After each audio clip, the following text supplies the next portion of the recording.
መከራን ማሸነፊያ 7 ጥበቦች። የመጀመሪያው ዓለም የመከራ ቦታ ብቻ አይደለችም። መከራ ባለበት ስፍራ ሁሉ አዳኙ መድኃኔዓለም ደህንነትና መጽናናትን የሚሰጠን መለኮታዊ ኃይል እንዳለ ማመን አለብን። መጽሐፍ ቅዱስ በጻድቃን ላይ መከራ ይበዛል ብቻ አይደለም የሚለን፣ ነገር ግን ስናስተውል ስንመለከተ ጻድቃን አምላክ ከገባበት መከራ ያድናቸዋል እንጂ ዓለም የመከራ ነች ብቻ አይደለም የሚለን፣ ይልቁንም ነገር ግን በመልካምነት ውስጥ መከራን ተወጥቻለሁ ይነላል እንጂ ጌታችን መድኃኒታችን ኢየሱስ ክርስቶስ። ሁለተኛው በአንበሶች ጉድጓድስ እንኳን ብንጣል አንፍራ። ዳንኤል በአንበሶች ጉድጓድ ውስጥ በተጣለ ጊዜ አንዳች አልፈራም። 3ቱ ብላቴናዎችም ወደ እቶን እሳት ሲጣሉ ከቶም አልፈሩም። ሰማዕታት ወደ ሞት ሲነዱ ወይም ልዩ ልዩ መከራ ሲደርስባቸው አልፈሩም።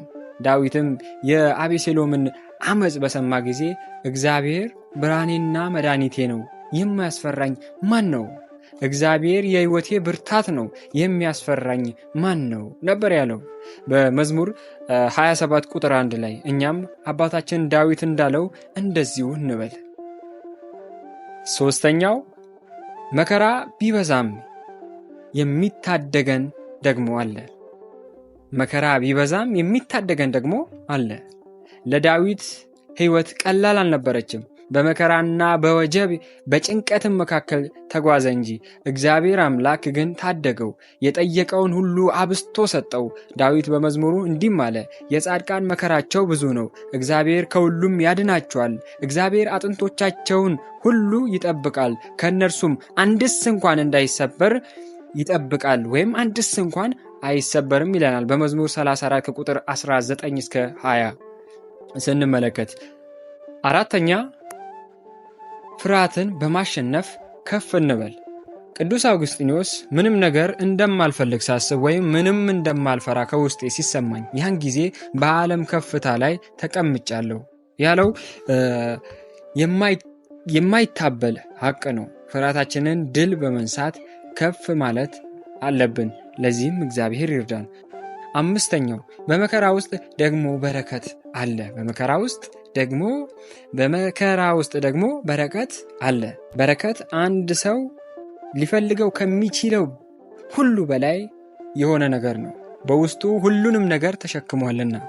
በዚህ ረገድ ጠቢቡ ሰለሞን የእግዚአብሔር በረከት ባለጠጋ ታደርጋለች ያለው በመጽሐፈ ምሳሌ ምዕራፍ 10 ቁጥር 12 ላይ ሲነግረን፣ በረከት የሌለው ግን ሕይወቱ ፍጹም ባዶ ትሆናለች።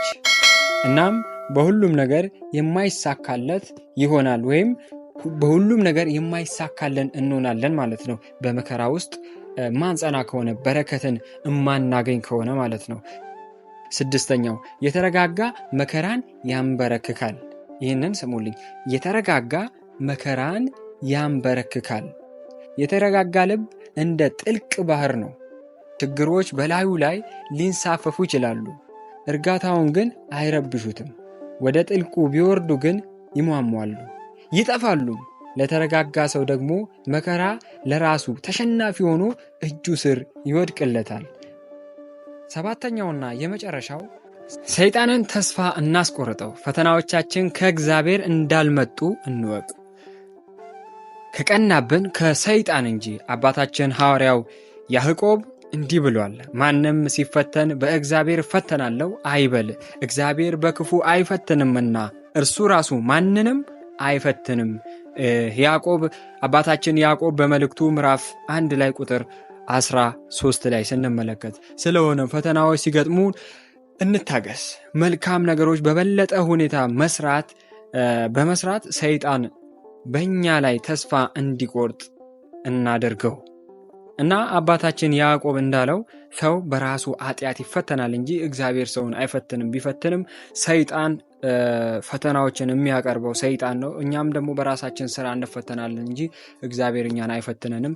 ከእንደዚህ አይነት ፈተና ደግሞ እግዚአብሔር እሱ ይጠብቀን ዘንድ ደግሞ እኛ መጾም፣ መጸለይ፣ መስገድ አለብንና በፊቱ መንበርከክ አለብን። ኃጢአታችንን ተናዘን ንስሐ ገብተን ቅዱስ ሥጋውን ክቡር ደሙን የምንቀበልበትን መንገድ እሱ እግዚአብሔር ያሳየን ይምራን እላለሁ። ለዛሬ የነበረን ቪዲዮ ይህንን ይመስላል። ሀሳብ አስተያየት ካላችሁ ኮሜንት ላይ አስቀምጡልን። ለቻናላችን አዲስ ከሆናችሁ ለሌላ ሚዲያ የዩቲዩብ ቻናል ሰብስክራይብ በማድረግ ቤተሰብ ሁኑ። ሰላም ለሀገራችን፣ ሰላም ለቅድስት ቤተክርስቲያን ይሁን፣ ሰላም ለእኛም ይሁን። መልካም ጊዜ ይሁንላችሁ።